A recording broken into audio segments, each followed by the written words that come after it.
Hey, little black book here. We're here talking to you again about being lonely.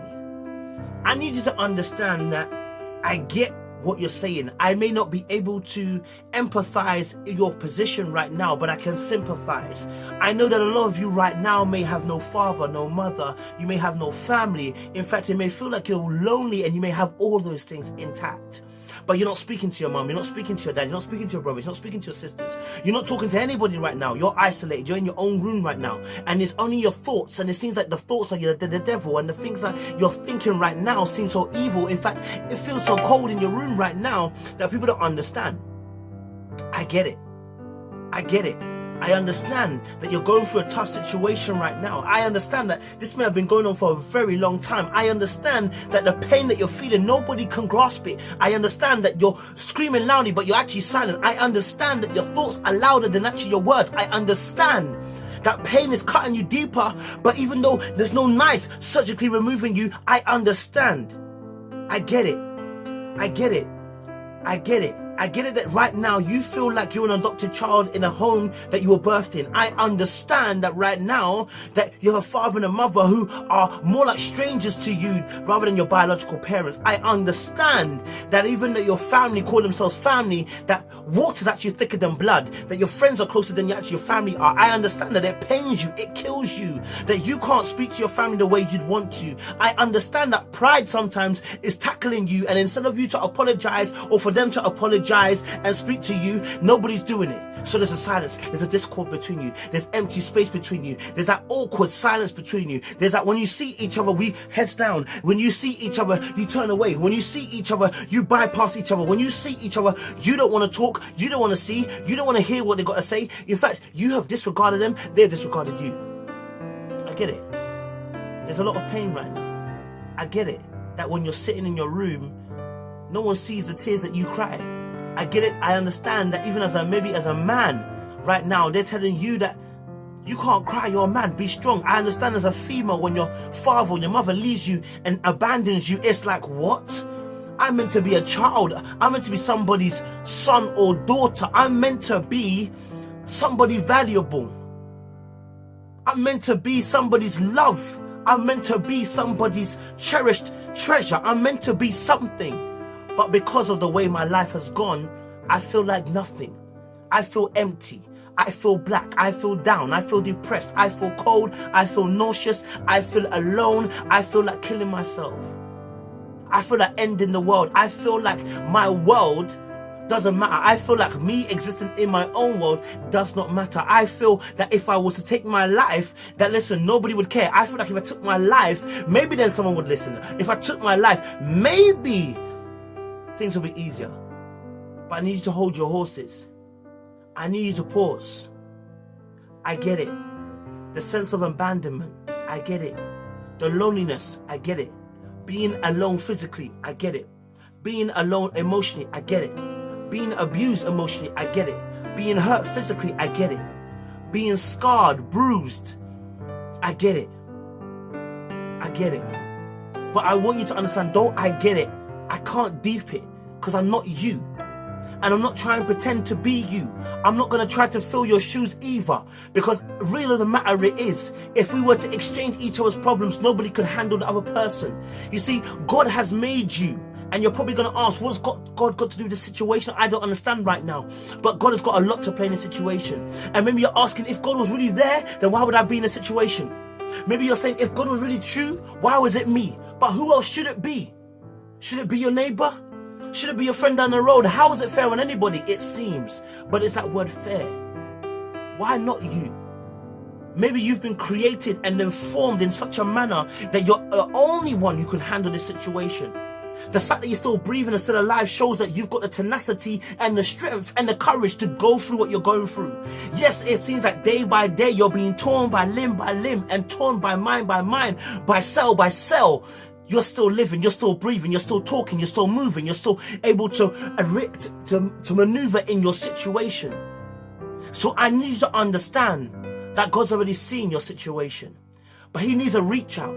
See, God can't change the situation unless you invite him into the situation. He doesn't illegally move. He loves you. So love comes with free will. So free will allows him to maneuver when you allow him to maneuver. So maybe you haven't prayed before. Maybe you have prayed before. Maybe you feel like when you pray, the heavens are shut. And I've been there. When you pray and the heavens don't open. I've been there when you've prayed and it feels like you're walking through the valley of the shadow of death. That I fear no evil, but I fear the evil because darkness is consuming. But let me tell you something again. God is hearing your prayers if you've prayed. And if you haven't prayed, God is waiting your prayers. Because what his prayers aren't, the prayers aren't the Our Fathers who are in heaven. Hallowed be thy name, thy kingdom come. That was just a template. Prayers really and truly are, God, listen, right now, I'm being torn limb from them and I need you. I need something. I need you to show me who you are. I need you to intercede on my behalf. God, if this doesn't change, then how can I go on? These are the real prayers that come from the soul, that come from the heart, that come from deep within the dark places within you. See, God is not interested in surface talk.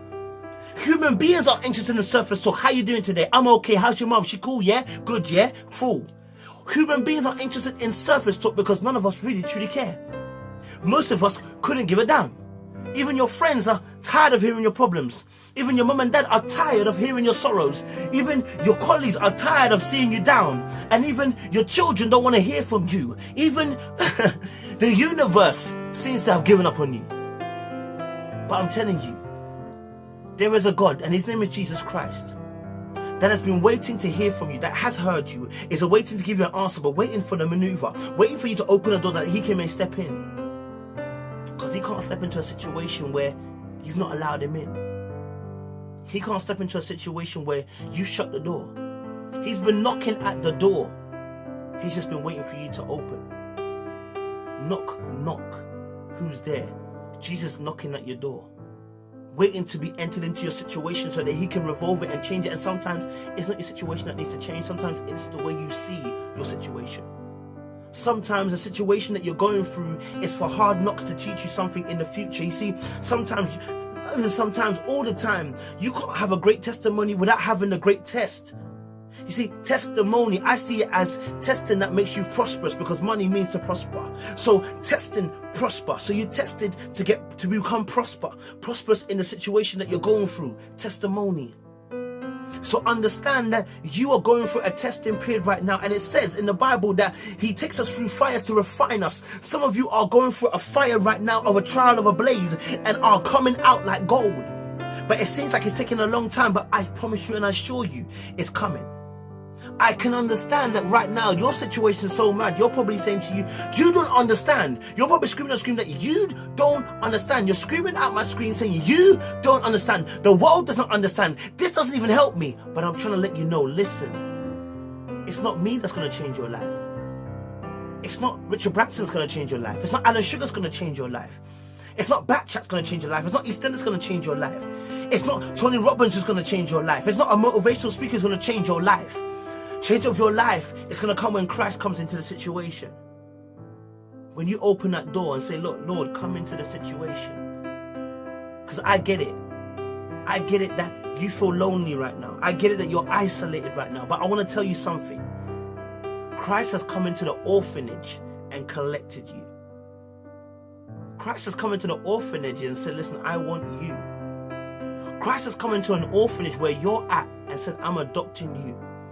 Do you know what?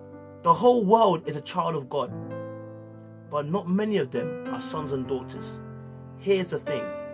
There are many children in the orphanage, but how many of them get adopted? The ones that are adopted become sons and daughters of whoever came to adopt them. I need you to understand that though you may call yourself a child of God, unless you have Christ in your life, unless you accept Christ, unless you open a door for Christ to be the savior and to be the focal point of your life, the priority in your life, then you can't call yourself a son or a daughter of God. You can only call yourself a child of God. But anybody who has accepted Christ in their life now comes into being a son or a daughter. That we cry, our Father, knowing that you now have a Father in heaven. That's why we say, our Father who art in heaven, hallowed be thy name. Because now you have a Father, one that loves you unconditionally. So again, I understand that you're lonely, you're isolated, you feel like life is against you, you're kicking up the bricks. But I want to let you know there is somebody, there is a God out there who loves you unconditionally, that has chosen you unconditionally, that wants you unconditionally, that places no stipulation on how you perceive him, but only places the fact that he loves you first, so that you may respond to that love. Guys, I appreciate you, and I hope this has helped. God bless you.